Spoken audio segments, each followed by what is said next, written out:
Hello students, welcome to Nilachal Polytechnic.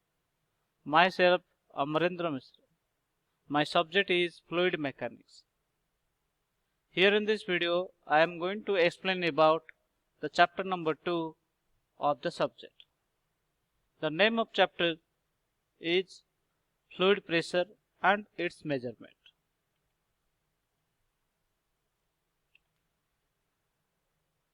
These are the contents related to chapter number 2.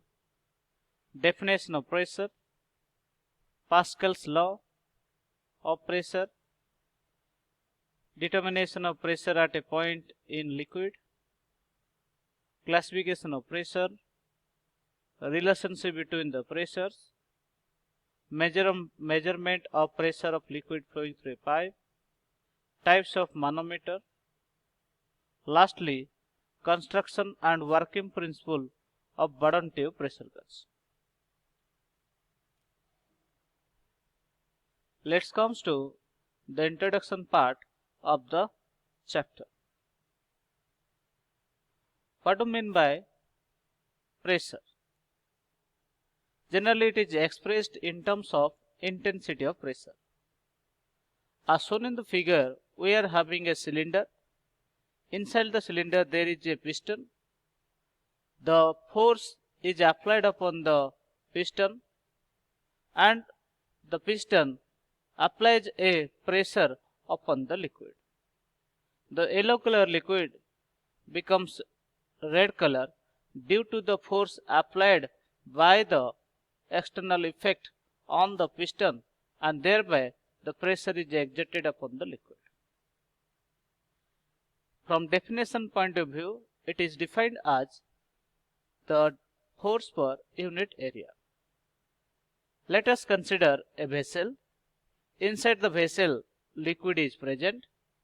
Now we know that the weight of the liquid always acts in downward direction.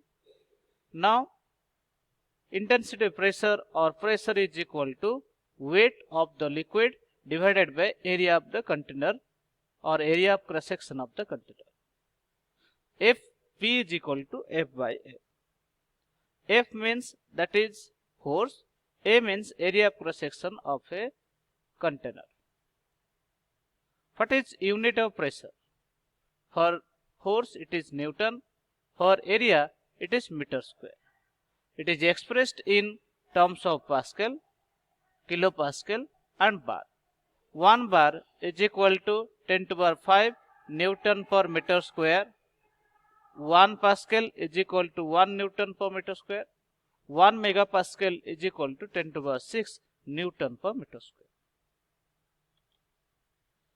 After observing how the pressure is generated in the liquid, the definition of pressure now comes to Pascal's law. As shown in the figure, we are having there is a ball and the ball is porous at different points. There is a syringe and the syringe containing liquid. While we are pressing the piston of the syringe, the liquid is forcing out of the ball through different porous area of the ball. What we are observing? We are observing that the pressure of liquid is flowing through the each vessel causes the amount of liquid transmit. So it states that the intensity of pressure at any point in a fluid at rest is same in all directions. According to Pascal's law, it is Px is equal to Py is equal to Pz, where Px is the pressure of liquid along x direction, pressure of liquid along y direction is Py, pressure along z direction is Pz. We have seen that there is a container. Inside the container there is two cross sections. There are one is large cross section, another is small cross section. So if you are applying the force on the right side of the piston, then same force will be exhibited on the left side bottom surface of the piston. Thereby the piston is moving upward.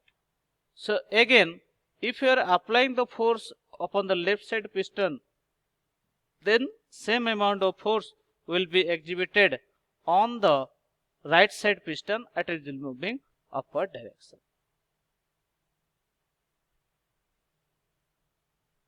Let's comes to the another content of this pressure at a point in a fluid at rest condition.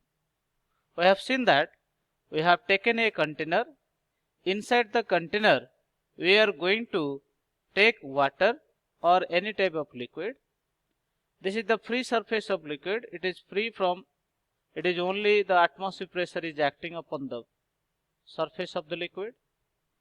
Let us consider a prism of liquid whose height is h and which determine that this is the head height of water from the free surface to that of the container bottom. Let us consider W, small w, that is specific weight of the liquid, h depth of the liquid prism, rho is the density of liquid, dA is the cross-sectional area of the prism. Now we know that if we are considering the pressure, we have pressure is equal to force by area.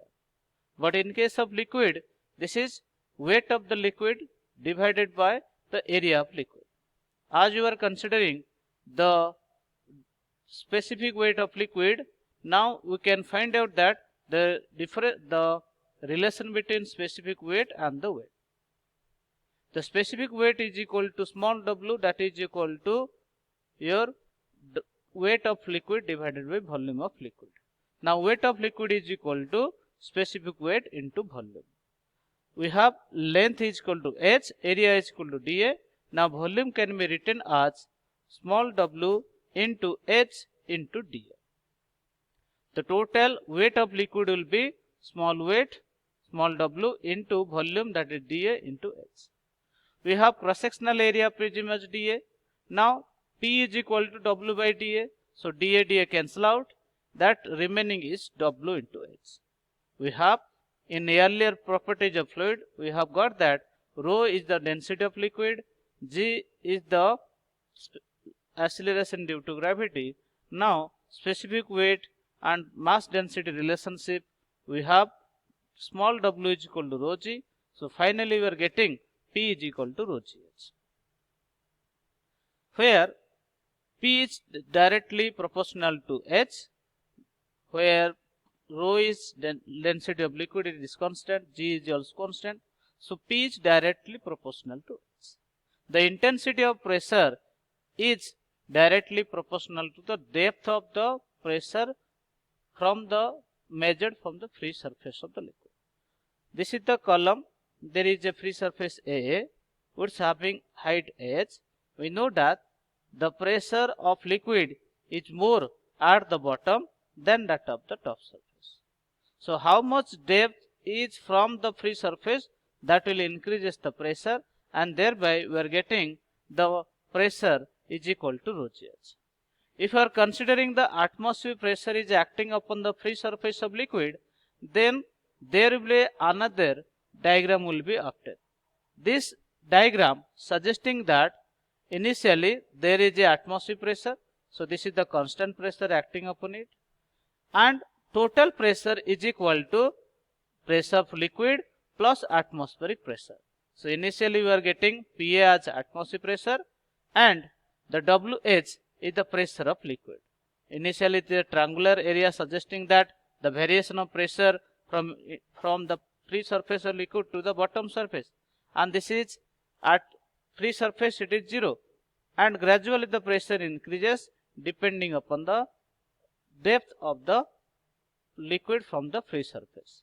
So we are having this rectangular is given for atmospheric pressure, and these are the lines suggesting that these lines are provided for the variation of pressure according to the liquid contained in the container. Now the total pressure will be sum of atmospheric pressure and pressure rho GH. Thank you.